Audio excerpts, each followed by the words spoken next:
Kesadaran memiliki energi dan setiap orang berpotensi untuk mengubah dunia. Lalu, bagaimana caranya meningkatkan energi kesadaran seseorang? Sebagian besar dari kita menganggap kesadaran sebagai hasil dari otak yang mendominasi anggota tubuh dan indera kita.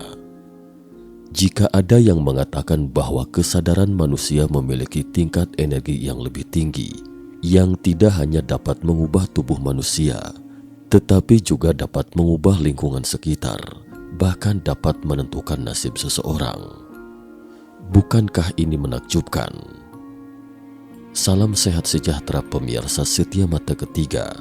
Hari ini kita akan bincang-bincang tentang hubungan antara kesadaran dan energi manusia.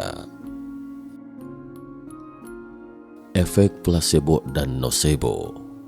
Mungkin sebagian besar dari kita pernah mendengar tentang efek placebo, istilah medis yang digunakan untuk terapi dan perawatan dalam bentuk obat-obatan atau prosedur tindakan medis yang tidak memiliki efek samping atau bukti kegunaan bagi kesembuhan pasien. Placebo sering disebut sebagai obat kosong. Efek placebo bukanlah istilah baru dalam dunia kedokteran. Placebo adalah berbagai bentuk perawatan yang terlihat seperti terapi medis asli, tetapi nyatanya tidak menggunakan bahan aktif yang terbukti mengobati penyakit tersebut. Terapi placebo bisa berupa pil, suntikan, atau jenis perawatan lainnya. Placebo seringkali ditemukan pada berbagai penelitian. Upaya pemberian placebo dilakukan untuk menilai seberapa efektif terapi yang diberikan jika dibandingkan dengan placebo yang dapat dianggap sebagai tanpa pemberian terapi. Misalnya, ketika melakukan studi banding, dokter hanya menyuntikkan larutan garam fisiologis pada pasien, tetapi mengatakan bahwa suntikan itu semacam obat terapi, sehingga pasien yang mendapat placebo menjadi lebih baik seakan menggunakan obat yang asli. Keabsahan efek placebo ini sekarang terbukti di bidang medis yang tampaknya menunjukkan kekuatan pikiran dan terkadang bahkan melampaui entitas fisik. Selain itu, para peneliti juga menemukan beberapa faktor yang dapat memengaruhi efek placebo yang berkaitan dengan mental dan pemikiran seseorang. Misalnya, orang yang optimis lebih cenderung memiliki efek positif daripada orang yang pesimis. Pasien akan berpikir gejala yang dideritanya menjadi lebih baik saat memeriksakan diri pada dokter yang mereka percaya. Contoh lain misalnya, ada 2 pasien COVID-19 bergejala ringan. Yang satu diberikan obat A dan lainnya diberikan placebo. Hasil akhirnya adalah keduanya sama-sama sembuh. Namun kesembuhan pasien COVID tersebut belum tentu karena efek dari obat A tersebut. Belum dapat dipastikan tanpa melalui uji klinis yang ideal, karena pasien yang terinfeksi COVID-19 dengan gejala ringan secara teori bisa sembuh tanpa obat khusus. Hal ini dinamai dengan bias efek placebo. Namun ada sisi positif dan negatifnya. Efek placebo juga memiliki efek nocebo yang oleh orang-orang disebut sebagai kembaran jahat dari placebo. Artinya jika Anda memiliki ekspektasi negatif, gejala Anda akan semakin parah bahkan mengancam jiwa. Berikut adalah contoh nyata dari efek nocebo. Dr. Bernard Lorne adalah seorang ahli jantung dan penemu Lithuania Amerika, sekaligus peraih hadiah Nobel Perdamaian 1985. Dalam bukunya The Last Art of Healing, dia menceritakan eksperimen menakjubkan yang diketahuinya. Adalah pada tahun 1936 dan lokasinya di India. Suatu hari, seorang narapidana yang dijatuhi hukuman gantung dibawa ke sebuah ruangan di mana seorang pria berdiri di sana. Sang napi mengira dia adalah administrator penjara, padahal dia adalah seorang peneliti. Lantas apa yang ingin ditelitinya? Pengaruh pikiran pada tubuh. Peneliti memberitahu sang napi bahwa dia akan dieksekusi, tetapi dia dapat memilih dieksekusi di tiang gantungan atau mati kehabisan darah. Sang napi memilih yang terakhir. Lalu dia diikat ke tempat tidur dan matanya ditutup. Tanpa sepengetahuannya, ada wadah berisi air yang tergantung di 4 tiang tempat tidur dan wadah penampung tetesan darah di bawahnya. Selanjutnya peneliti mengiris urat nadinya, tapi tidak benar-benar mengiris pembuluh darahnya. Kemudian peneliti meneteskan air agar didengar sang napi. Pada awalnya, sang peneliti membiarkan air mengalir dengan cepat. Beberapa saat kemudian perlahan-lahan memperlambat aliran air dengan maksud memberikan efek ilusi kepada tahanan darahnya hampir habis. Ketika suara tetesan air berhenti, jantung pemuda yang sehat itu pun ikut berhenti. Dia mati tanpa kehilangan setetes darah pun. Karena percobaan ini menentang etika, sehingga tidak ada yang melakukannya lagi di negeri barat. Tetapi pada kenyataannya, hasil penelitian ilmiah modern mendapati bahwa pengaruh pikiran pada tubuh seseorang selalu ada sepanjang waktu dan pengaruhnya sangat mencengangkan. Tingkat kesadaran.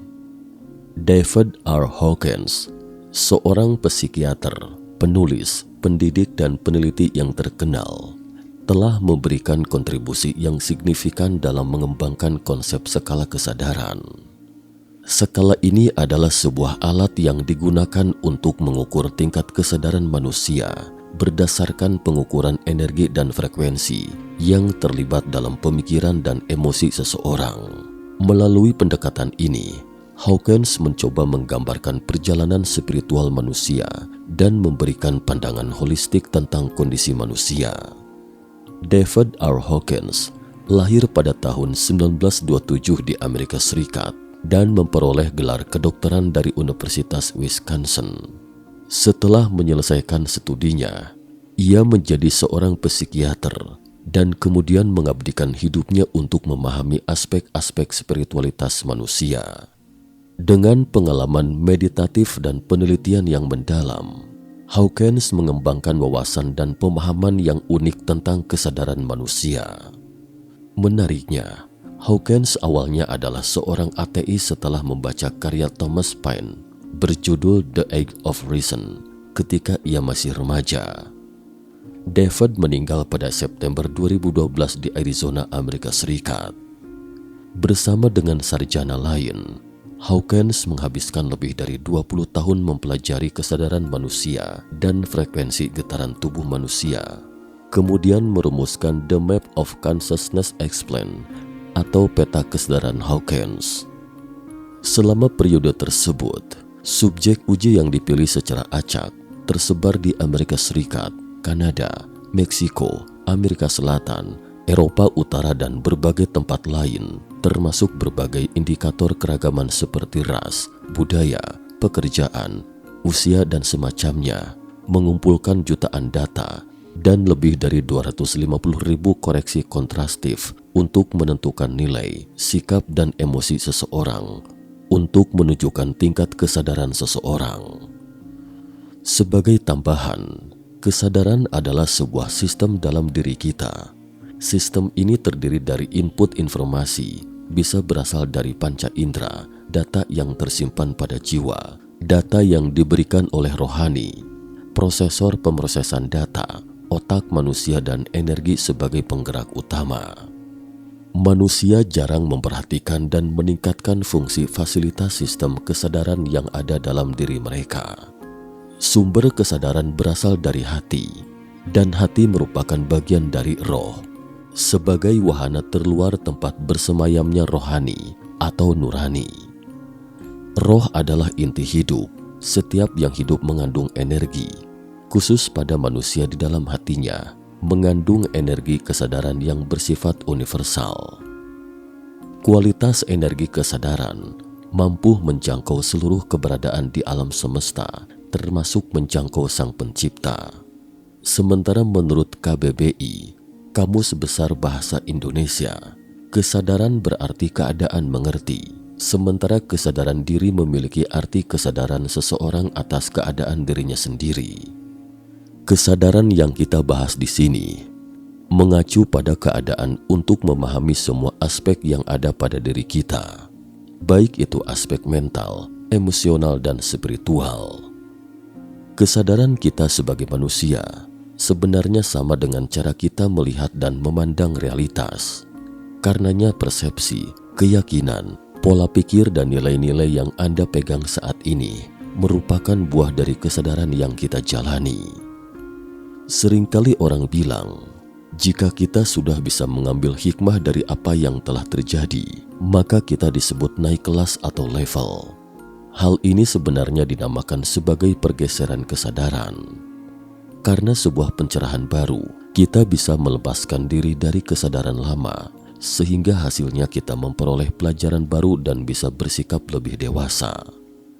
Sebagaimana diketahui, Garputala akan menggetarkan Garputala di sekitarnya bila ia menangkap gelombang dengan getaran frekuensi yang identik. Tetapi bila gelombang yang digetarkan tidak pada frekuensi yang sama, Garputala tidak bergetar dan juga tidak akan menggetarkan Garputala yang lainnya. Ternyata manusia juga menganut hukum tersebut. Dalam kehidupan pergaulan sehari-hari, Anda dan orang-orang di sekitar Anda saling memancarkan getaran dengan frekuensi tertentu. Seseorang dapat menggetarkan dan digetarkan oleh orang lain yang memiliki frekuensi yang sama. Seseorang akan merasa nyaman, bisa mengobrol dengan seru, nyaman dan senang saat berdekatan atau berada dengan orang yang memiliki frekuensi yang identik dengan dirinya. Sebaliknya, Anda akan merasa tidak suka, baik dari gaya, nada bicara, dan penampilan seseorang yang memancarkan frekuensi yang berbeda dengan frekuensi diri Anda. Apabila Anda memancarkan getaran atau frekuensi rendah, hidup Anda tidak akan pernah benar-benar selaras dan Anda akan selalu hidup dengan perasaan ketidakpuasan. Dalam risetnya, Dr. Hawkins memformulasikan sebuah hierarki model dari pengembangan diri. Model ini memiliki skala dari 0 hingga 1000 yang menggambarkan tingkat kesadaran manusia, di mana 0 sebagai tingkat terendah dan 1000 sebagai tingkat tertinggi dari kesadaran seseorang. Ia menjelaskan bahwa tingkat kesadaran dapat menentukan perspektif seseorang dan dapat mengarahkan atau mendikte cara seseorang beraksi terhadap sesuatu sesuai dengan pengalaman hidupnya. Tingkat kesadaran manusia bisa fluktuatif, namun Hawkins mencatat bahwa kita sebenarnya memiliki keadaan normal yang dominan berasal dari pengalaman dan pemaknaan hidup, atau bisa disebut sebagai tingkat kesadaran utama. Tingkat kesadaran utama itulah yang menentukan perspektif dan reaksi kita terhadap sesuatu. Sebagai contoh, tentu semua orang bisa merasa ketakutan. Tapi jika kesadaran utama kita berada pada tingkat kesadaran 100, kita akan melihat hidup berlandaskan ketakutan atau perasaan cemas yang dapat menyebabkan kita menarik diri. Hawkins mengklasifikasikan kesadaran manusia ke dalam 17 tingkatan, di mana skala kurang dari 200 disebut force, getaran negatif, dan skala lebih dari 200 disebut power, getaran positif. Seseorang dengan tingkat kesadaran kurang dari 200 seringkali masih terjebak, bergumul dengan dirinya sendiri. Sementara seseorang dengan tingkat kesadaran lebih dari 200 akan bisa mulai berkembang dengan baik. Hawkins menjabarkan bahwa ada 2 titik balik yang penting bagi pengembangan diri seseorang, yaitu skala 200 dan skala 500. Skala 200 merupakan tingkat awal pemberdayaan di mana kita berhenti menyalahkan dan menerima tanggung jawab atas pikiran, perasaan, tindakan, dan keyakinan kita sendiri. Titik balik yang kedua adalah skala 500, tingkat di mana kita menerima cinta dan pengampunan tanpa menghakimi sebagai gaya hidup, menjalankan kebaikan tanpa syarat kepada semua orang, hal-hal, dan kejadian.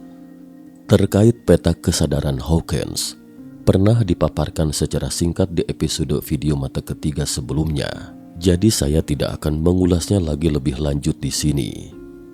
Intinya, secara kolektif, Individu yang mencapai tingkat kesadaran tertinggi dapat mengimbangi dan membantu mereka yang berada di tingkat kesadaran lebih rendah untuk meningkatkan tingkat kesadarannya. Mengetahui tentang tingkat kesadaran utama itu sangatlah penting. Tanpa mengetahui tingkat kesadaran utama, kita ibarat kehilangan arah dan meraba-raba dalam gelap. Skala Hawkins dapat membantu kita mengidentifikasi ada di mana tingkat kesadaran kita, lalu kemudian membuat rencana pengembangan diri yang mudah dan bisa ditindaklanjuti. Sebenarnya budaya kultivasi ortodoks timur dan barat, semuanya kebijaksanaan yang ditinggalkan oleh sang sadar dengan tingkat energi tertinggi yang mengandung pemikiran agar orang-orang mengikuti hukum alam semesta dan menekankan pada kebajikan serta perbuatan baik. Sang sadar menggunakan bahasa yang dapat dipahami orang-orang, menjelaskan metode peningkatan spiritual, menginspirasi keilahian orang-orang, dan membantu seseorang menjadi toleran, rasional, welas asih, hingga kemudian mencapai pencerahan sejati. Jika ada jalan pintas untuk meningkatkan tingkat energi, mungkin tidak ada salahnya mendengarkan ajaran dan mengikuti jejak sang sadar. Setelah menyimak konten video ini, kira-kira di manakah tingkat kesadaran utama Anda? Sekian dan terima kasih. Salam.